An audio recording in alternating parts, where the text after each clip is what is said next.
Après 3 ans en freelance à tester toutes les techniques de productivité, après des heures à me concentrer pour ne plus procrastiner. Après des grosses remises en question, j'ai condensé toutes les techniques de productivité qui existent scientifiquement ou alors que j'ai appliquées personnellement pour vous les partager dans cette vidéo. Cette vidéo va te permettre de faire beaucoup plus tout en réduisant le temps de travail, le rêve de tout entrepreneur. Mais pour ça, il va falloir que tu fasses partie d'une catégorie.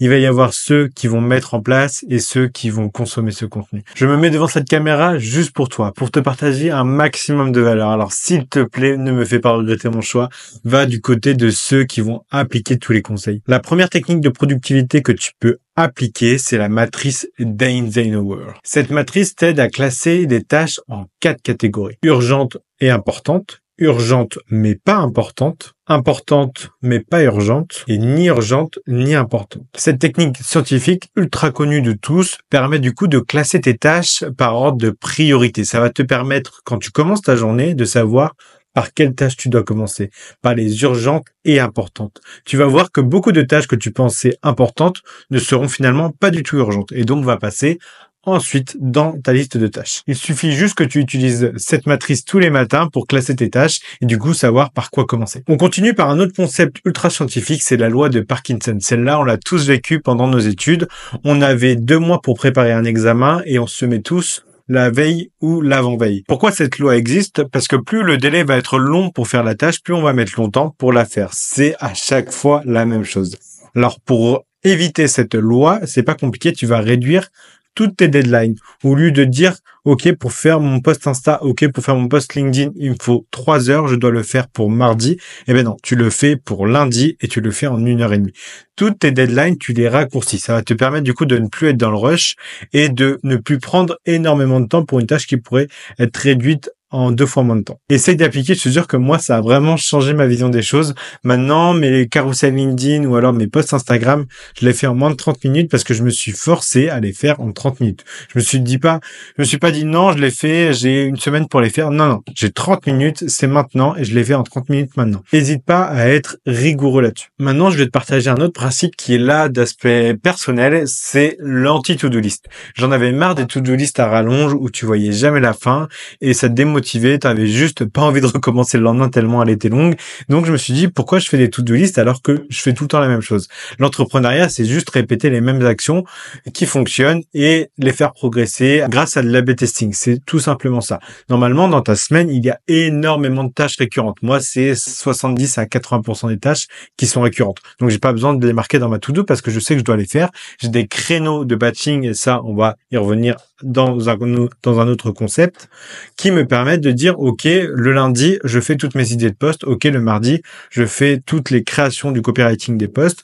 OK, le mercredi, je fais les visuels. C'est un exemple. J'ai pas besoin de me faire une to-do parce que quand je me lève le lundi ou le mardi ou le mercredi, je sais exactement ce que j'ai à faire directement. Donc, j'ai supprimé totalement la to-do et je me suis fait plutôt des blocs de travail en me disant OK, le lundi, je fais ça. OK, le mardi, je fais ça. OK, le mercredi, je fais ça.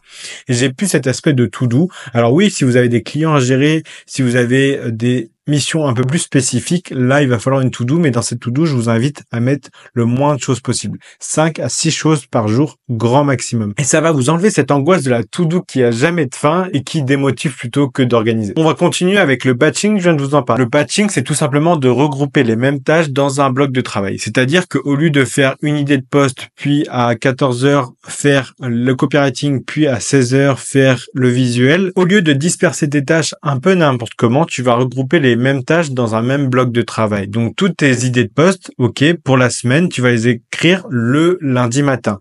Tous tes copywriting de poste, tu vas les faire le mardi matin.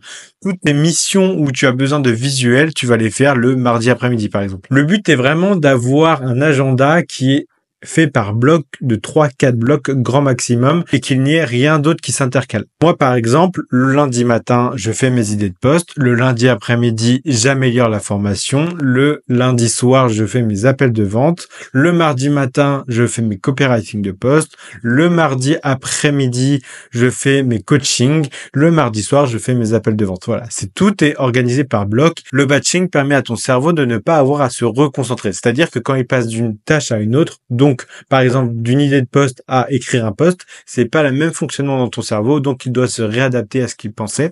Et donc, il remet à peu près, scientifiquement, c'est 15 minutes à se reconcentrer sur comment je dois faire mon poste, comment je dois trouver une idée ou comment je dois faire le design, ok?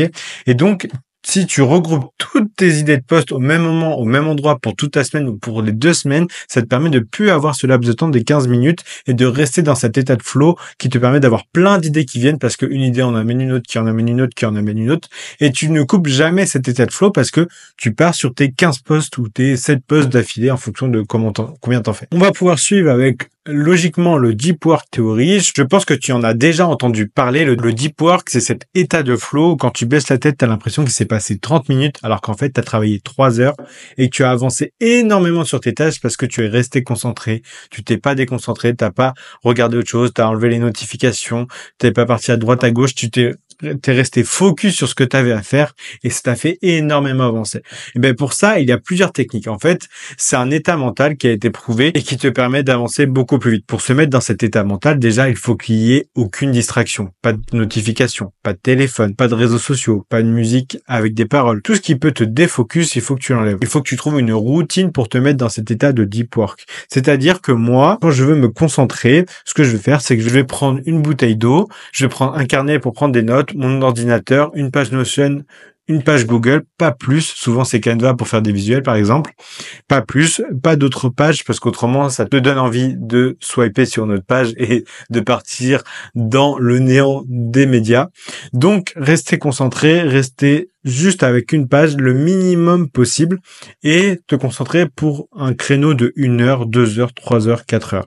Le maximum que tu peux faire, c'est 4 heures, mais fais d'abord 1 heure, puis fais 2 heures, puis fais 3 heures, puis fais 4 heures avec des petites pauses entre les deux. Pour appliquer cela, tu vas voir que si tu fais partie de ceux qui appliquent, comme on a vu au début de la vidéo, il y a plein de méthodes qui vont plus ou moins bien marcher.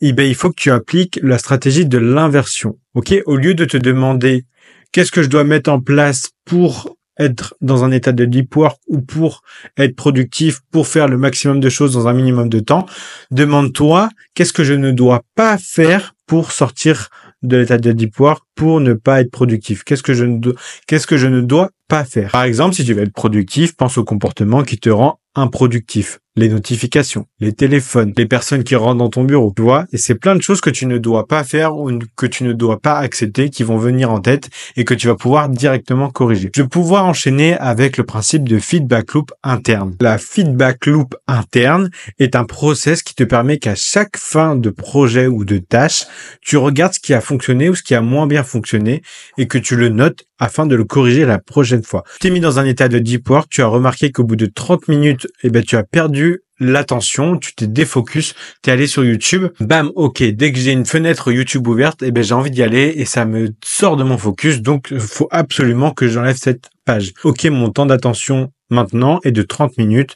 il faut que j'arrive à le pousser à 1 heure. Ensuite, tu vas voir qu'au bout d'1 heure, tu perds l'attention, tu sais qu'au bout d'1 heure, tu dois faire une pause et après, tu vas essayer 1 heure et demie, puis 2 heures. Et cette feedback loop va te permettre d'adapter ton environnement pour rester dans cet état de flow au maximum le plus longtemps possible. Tu vas remarquer quelle musique fonctionne le mieux. Tu vas remarquer si, par exemple, les Study With Me, je sais pas si tu connais, mais c'est les vidéos où les personnes travaillent en même temps que toi. Tu vas remarquer que ça, par exemple, ça fonctionne. Tu vas remarquer qu'un certain type de musique fonctionne. Tu vas remarquer qu'une bouteille d'eau, ça fonctionne, mais en fait, non. Le mieux pour toi, c'est un thé ou un café. Tu vas remarquer que tu as besoin d'une lumière. Tu vas remarquer que tu es plus efficace le matin que le soir, ou alors le soir que le matin. Tu vas remarquer que tu as des zones de pic d'énergie et des zones ou de baisse d'énergie. Tu vas pouvoir adapter ton planning en fonction de ça.